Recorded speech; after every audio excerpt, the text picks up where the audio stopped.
Teens in our neighborhood kept smashing my daughter's pumpkins, so I made sure the next one would break them back. She'd spent the whole afternoon carving jack-o'-lanterns and lining them up on the porch when I heard the laughing down the street. 3 boys came tearing across our lawn and stomped every pumpkin into orange mush. My daughter ran to the window and saw the wreckage and just started crying. I carried her inside without saying a word and made her hot chocolate. You know what though? Those boys just put on a free show and we had front row seats. She sniffled and looked at me. A show? I nodded. Next year, let's sit right by the window with popcorn and actually watch. The next Halloween, we carved a dozen pumpkins and lined them across the porch. My daughter pressed her face against the window with a bowl of popcorn in her lap. When the boys came running and started kicking, she gasped and giggled at the same time. That one flew, Mom. So for the next 2 years, we carved pumpkins, watched them destroy them, then rebuilt. Then my daughter stopped eating and couldn't lift her arms some mornings. The doctors gave us a number of weeks, and my daughter made me promise we'd carve one more. So I helped her onto the porch, and she sat there wrapped in a quilt, pointing at where to scoop. Her sister carved the face while I held the pumpkin. It took us all afternoon. When we finished, I set it on the top step and lit the candle inside. I wrote, "Please don't break this one," on cardboard and propped it against the pumpkin. 4 days later, she died. I knew the teens would come for the pumpkin eventually, so I walked down the street and knocked on the lead boy's door. His father opened it, and I looked him in the eye. My daughter just died. That pumpkin is the last memory I have of her. Please tell your son to leave it alone. He stared at me for maybe half a second, then shrugged. That's a bummer, but it's just a pumpkin. I heard his son laugh from the kitchen. The door slammed in my face. 2 nights after we buried my daughter, I was lying in bed when I heard the laughing. I ran to the window and watched 3 shapes sprinting up our walkway. The lead boy jumped and came down on the pumpkin with both feet, and orange chunks flew across the porch. He turned and high-fived his friends, and that's when I knew he had to pay. I went upstairs and shook my other kids awake. Get dressed, we're carving another one. We worked through the night under the porch light, scooping seeds and slicing the lid. Then I went to the garage and grabbed a cinder block I'd been saving. I set it down right in the middle of the top step. I picked the biggest pumpkin we'd ever grown and hollowed the bottom until it slipped over the concrete like a glove, hiding it completely. Then I sat by the window every night watching the street. My kids would come downstairs asking if tonight was the night. A week passed, then I heard it, that laughing. I grabbed my phone and started recording. The lead boy came sprinting up the walkway at full speed, jumped, and brought his foot down on the pumpkin with everything he had. The sound was like a tree branch snapping. He collapsed onto the porch, screaming and rolling around. His friends froze and stared. When he turned to look at our window, we'd already cranked it open, and we hurled chunks of pumpkin at him one after another until he crawled off the porch.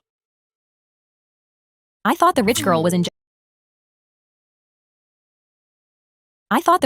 injecting herself with black market products, and I was not ready for what it actually was. You see, no one could stop staring at the rich girl Beth. Her face looked so clear, I legit thought she was injecting herself with something. And when girls asked her secret, Beth would just shrug and say, "It's my little secret," which annoyed me and everyone at our dorm because she was literally gatekeeping clear skin. So we all crammed into one dorm room with laptops and a whiteboard with our RA running the whole thing. And by the end of the week, it was a full-on investigation to figure out what this secret was. We don't even make it an hour before one of the girls pulls Beth's Instagram up on the TV, and the whole room was looking at how perfectly even her skin tone is. The RA writes evenness on the board, and someone immediately yells foundation. But Beth's mirror selfies show no transfer, no powder line on her jaw, no caked texture. Definitely not foundation. Then another girl scrolls to a different post and gasps. Across years of photos, Beth doesn't have a single dark spot, not a freckle, not a sunspot, not one post-acne mark. So we keep scrolling back further and further until someone pulls up a family picture, and the room loses it because everyone thought those were Beth's sisters, but it's her mom, her aunt, and her grandma. At this point, we're all looking at each other confused until someone at the back finds out that Beth, her mom, her aunt, and her grandma all fly to Switzerland the same 2 weeks every spring. So we think it's so intense it's not even legal in the States. And we kept doing this for days until Parents' Weekend came. Because Beth walks into the welcome reception with her mom, and right as they're leaving, we hear her mom lean over and ask Beth if she has enough growth factor to last her till break. So we booked it straight back to the dorm, and one of the girls is already typing. 10 minutes later, she screams because she's got a Reddit thread about rich families paying 6 figures for growth factors harvested from newborns, smuggled through customs in numbered vials. The whole room goes dead silent because it clicked. Beth wasn't gatekeeping. She was hiding evidence. That's why she never told anyone. We weren't chasing a skincare secret anymore. We were about to catch her doing something terrible, but we still didn't know where she was keeping it. Until winter break, when the RA sees her little sister's jewelry box with secret compartments, and the RA freezes because it's the exact same jewelry box sitting on Beth's nightstand. That's when she realizes that's where Beth's been hiding the vials. First day back, the RA marches every girl on the floor to Beth's room. The second Beth looks up, the RA points at the nightstand. Open the secret compartment. Now. Beth's eyes go wide. She says no. The RA crosses her arms. Open it or I'm reporting you to campus security. With no choice, she walks over and slides open the hidden drawer. The RA is literally shaking, bracing herself for a row of numbered vials of growth factors harvested from newborns. She knew she had her, but the second she pulls it out, she's so confused because it's a bottle, not a vial, and it just says, Sunray, see clearly sunscreen. And Beth is laughing her ass off. Where are the vials? Where's the newborn stuff? And Beth finally tells us there were no vials and nothing illegal. My grandma has been wearing sunscreen every single morning since 1980. That's our family secret. Then she holds up the bottle. This one is a growth factor sunscreen. That's why my mom asked if I had enough growth factor. Someone yells, okay, but how much is it? Beth says $85, and the whole room groans because of course all the good stuff is for rich people. But Beth just shrugs. My sunscreen was $30, primer was $40, and my anti-aging serum was $120. So $85 for all three is actually a steal. Plus, you can just get their regular sunscreen for $30. And right when one of us was going to object, my mom always said rich people don't spend money on expensive things. We spend money on the right things. And every girl in the room ordered a bottle before we even left.